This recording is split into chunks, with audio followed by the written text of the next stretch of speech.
नमस्कार, मी प्रियंका. आपण पाहत आहात MKM मराठी न्यूज. समस्या तुमची, बातमी आमची. पाहूया आजच्या ठळक घडामोडी.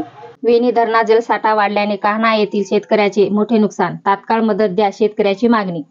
महागाव तालुक्यातील लोअर पूस प्रकल्पात दिनांक 1/9/2024 रोजी झालेल्या अतोनात पावसामुळे धरणात जलसाठा वाढला. यामुळे धरणालगत शेती असलेल्या कान्हा येथील शेतकऱ्याच्या शेतात अतोनात पाणी शिरले. यामुळे शेकडो शेतकऱ्याच्या कापूस, सोयाबीन, तूर, मूग, उडीद इतर पिकाचे मोठ्या प्रमाणात नुकसान झाले.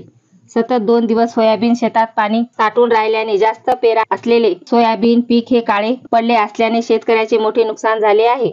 याविषयी उपविभागीय अभियंता पाटबंधारे, उपविभाग महागाव क्रमांक 4, उपविभागीय अधिकारी उंबरखेड आणि तहसीलदार तहसील कार्यालय महागाव यांना कान्हा येथील शेतकऱ्यांनी लेखी निवेदनातून संबंधित अधिकारी व कर्मचाऱ्यांनी तात्काळ पाहणी व पंचनामे करून नुकसान भरपाई देण्यात यावी, जेणेकरून आमच्या कुटुंबावर उपासमारीची वेळ येणार नाही याची दक्षता घ्यावी, अशी विनंती वजा मागणी केली.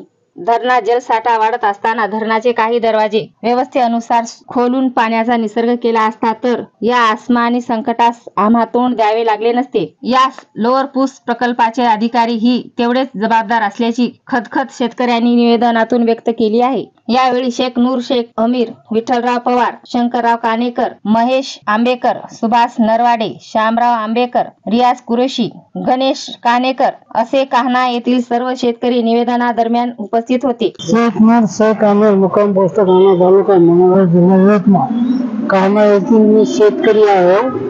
माझा वेणी धरण याचे गेट न खोलल्यामुळे आमच्या शेतात वेणी धरणाचं पाणी जे पूर्ण काही आमच्या शेतामध्ये बऱ्याच कष्टकऱ्याच्या शेतामध्ये वेणी धरणाचं पाणी शिरलं आहे. याचे 2 दिवस लगातार राहिलेलं आहे पाणी. त्याच्यामुळे आमचं अतोनात नुकसान झालेलं आहे. त्यातील पिकाचे सोयाबीन, तूर, कापूस हे अतोनात नुकसान झालेलं आहे.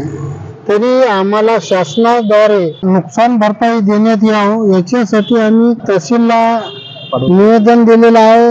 आमच्या अर्जाची कुठलीही दखल घेतली नाही, तरी शासनानं ताबडतोब दखल घेऊन आमच्या शेतीची पाहणी करून आम्हाला नुकसान भरपाई द्यावं. मी विठ्ठल लक्ष्मणराव पवार, मुक्काम पोस्ट कान्हा, तालुका महागाव, जिल्हा यवतमाळ. आमच्या गावातील शेतकऱ्यांच्या शेतामध्ये लोअर पूस प्रकल्पाचे 1 सप्टेंबरला 2 दिवस सतत पाऊस असल्यामुळे धरणाचे गेट न खोलल्यामुळे शेतात पूर्ण पाऊस साचून राहिला. त्यामुळे शेतकऱ्यांचे अतोनात नुकसान झाले.